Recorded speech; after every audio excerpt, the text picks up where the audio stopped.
All right, well, all right, so this one we've got to solve this proportion.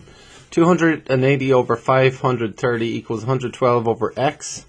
Now, to solve a proportion is when you have a fraction equal to a fraction, and you can cross multiply to solve it. So you can go this number times this number, 280 times x, equals this number times this number, 530 times 112. And just to show a quick example of why this works, if we took something like 3 over 6, which is a half, right?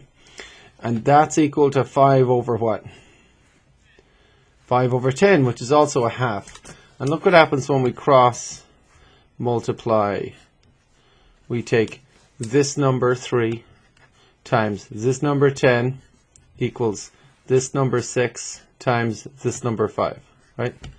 And what do we have on both sides?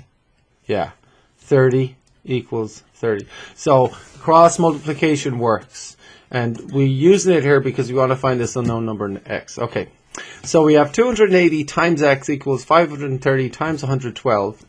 So what we're going to do is divide both sides by 280 because x is being multiplied by 280. So to undo that, you divide by 280, right? And now we've got a lot of messy cross-cancelling to do. First thing I'm going to do, I can see something that's easy to...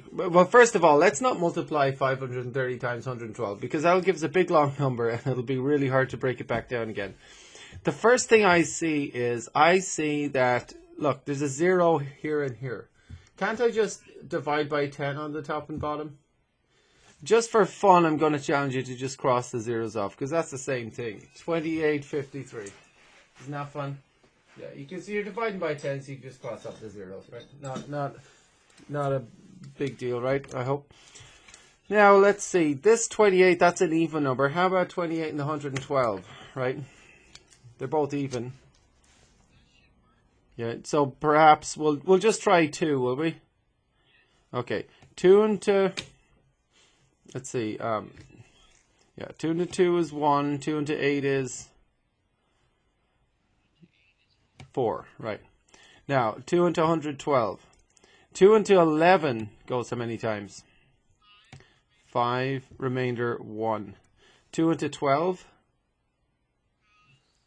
6. Good. Now, we have 56 here. We have 14 here. What goes into both 14 and also 56? 7, yeah. 7 into 14 goes twice. 7 into 56.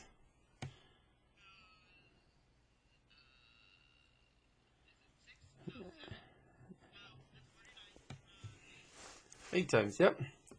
Good. And now we've got an 8 here and a 2 here. What can we do? 2 into 2 goes once. 2 into 8. 4 times. So we actually have 53 times 4 over 1. I can write that out as just to show y'all. Well, it's 53 times 4 over 1. Okay? That's what you ended up with. And we'll just do a little bit of multiplication over here. 4 times 3 is 12, carry 1. 4 times 5 is 20, and 1, 21. Right?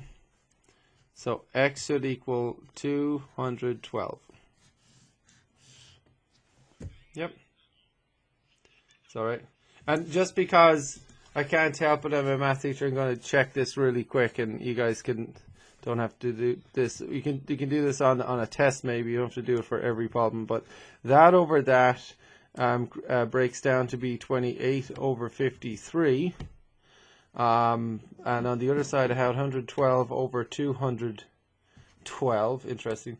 So 2 into that goes 5 times. 1 over 2 into that goes 6 times, 56. 2 into that goes once. 2 into 1 goes 0 times. 2 into 2 goes 1 time. And